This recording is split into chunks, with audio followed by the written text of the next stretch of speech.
All-Tournament selection in '99, voted the Big South's All-Decade Team for the '90s. He ranks 9th in program history with 268 strikeouts, ranks in the top 20 in program history in wins and innings pitched. He set the Coastal Carolina single-season mark with 136 strikeouts in 1998. Became only the second Chanticleer to win 13 games in a season. That was in 1999. And pitched 6 complete games in 1998 as well. Put your hands together and welcome another inductee into the 2016 Chanticleer Hall of Fame, Roger Bell.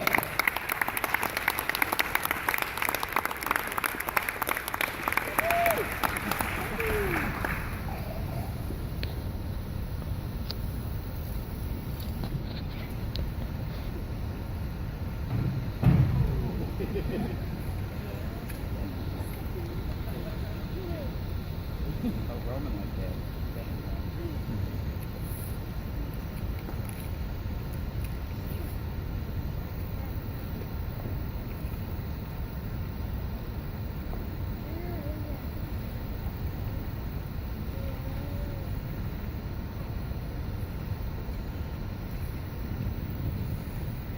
I think I had good footwork on the mound. Wow. I mean, what an honor, what an honor. The first thing that I'd like to do is congrats to all the fellow inductees here today and all the past inductees and Hall of Fame members. It's great and very proud to be associated with a group of great athletes and administrators as well. One thing that I am is I'm a pretty emotional person, and that's how I played the game here at Coastal Carolina. I left it all on the field every single time I got out there.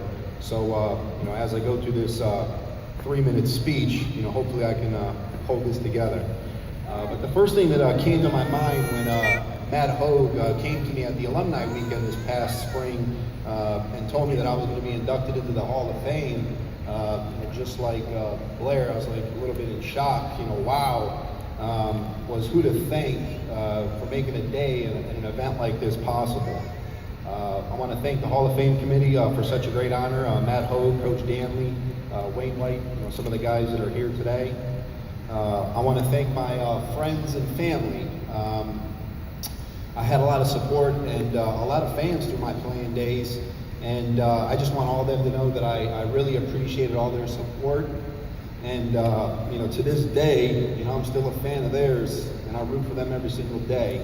And I want to recognize, the few that are here in attendance today that drove the 12 hours to be here. First, my mom, Richie, Rachel, her 2 daughters, my mother-in-law, and Mike. And then last, my brother. My brother, growing up, he would always be willing to play catch with me. I shouldn't say always willing. Sometimes his thumb would be hurting from catching too many fastballs to the inside, and I would say, "Come on, Randy, just a few more pitches." Or he was always willing. I didn't have headphones back in the day, but I would take a radio with the tape cassette and we tape it to the front of a bike. And so I could put in my Rocky soundtrack, and I could run, and Randy would ride on the bike, giving me that little bit of extra motivation that I needed, to get through these long runs. I was relentless in my work ethic. My beautiful wife, Heather, who hung in there with me as I went away to college to chase a dream. As a matter of fact, I was at Heather's house the day that Coach Jarman called me and said that Coastal Carolina University was going to be offering me a scholarship to come here and play baseball. One of the greatest days of my life, knowing that I was going to be competing for the Chanticleers. Today, me and my wife, we have our son Roman here, and we've created a great life together. You never know with Roman, maybe a future Chanticleer. Thanks to my coaches, first Coach Schill, Matt Schilling. He saw something in me when I pitched against Surrey Community College. I was a 2-year JUCO transfer coming here to Coastal Carolina, and to this day we still share the story when I threw a 3-2 changeup in the bottom of the 9th with the bases loaded to strike a kid out and win the game. That's a story we still talk about daily. Next, Coach Gilly. I know at times I was definitely a handful for you. We can share those stories later today if you'd like. But my intent coming here was to always to help make this program better. And I truly mean it. Thanks from the bottom of my heart, for the opportunity and the scholarship, because, without the assistance, there's no way I would have been able to get a 4-year degree from such a fine university. And just a quick story, I'll never forget my junior year. My record to start the year was 1 win, 7 losses. And for the first time in my life, I may have questioned my ability as a player. And Coach Gilmore, pulled me aside and said, Ron, we need you to stick in there. We need you to keep the same confidence, the same attitude. This program and this team is going to go as far as you take us, and we're sticking with you no matter what. Obviously, standing here before you today, his message stuck with me. So, for that, Coach Gilmore, thank you. My teammates, every single last one of them, from the time I was in Little League, high school, junior college, to Coastal, and the 2 years that I played, minor league baseball.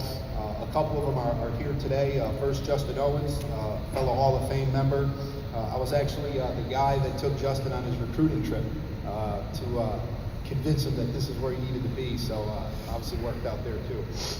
And then second, my battery mate, also fellow Hall of Fame member, Kevin Schnall. It was great to share the field with someone that had the same passion for winning as I did. And to this day, teammates here at Coastal, we still talk, and friendships that are going to last a lifetime. And I might not talk to these guys for years, but when I see them, it was like I was with them yesterday in the locker room. And that's really what you take away, is your time in practice and in the locker room. And last, my grandparents. They couldn't. They're not here with us today because they're both watching down from heaven. And my mom was a single mom, and my grandparents helped raise us. And I wouldn't be standing here in front of you if it wasn't for these two. Especially my grandpa. Around the age of 10, he recognized that I had some potential, so we built a makeshift pitcher's mound in our backyard, and we play catch for hours.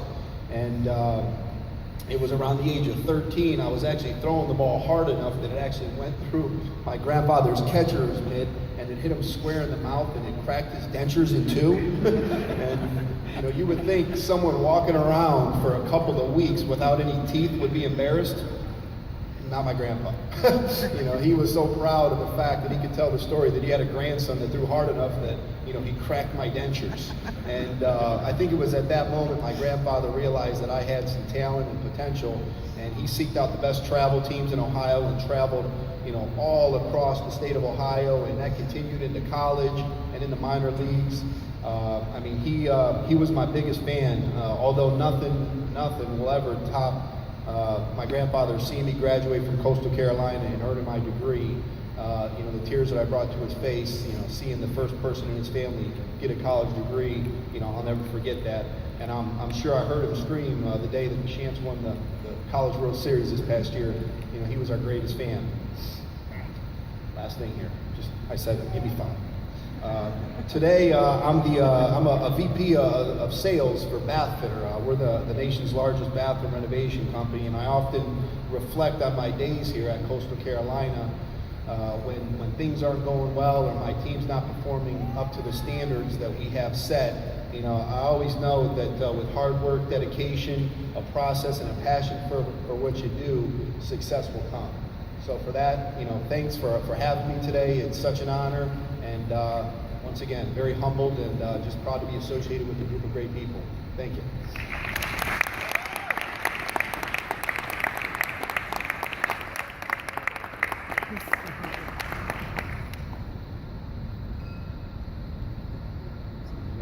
Before Dave closes us out this morning, I wanted to kind of give a brief status update. Obviously, this is the first year we've moved into a new conference. And first off, I want to thank all of our Hall of Famers here today and our new inductees, because what they've accomplished and the bricks that they've laid one by one through the years is what allowed that to happen. For this university to be recognized and to be sought after by the Sun Belt Conference. That's a great speech, allow man. us to take our athletic program to an even higher level. you know, this year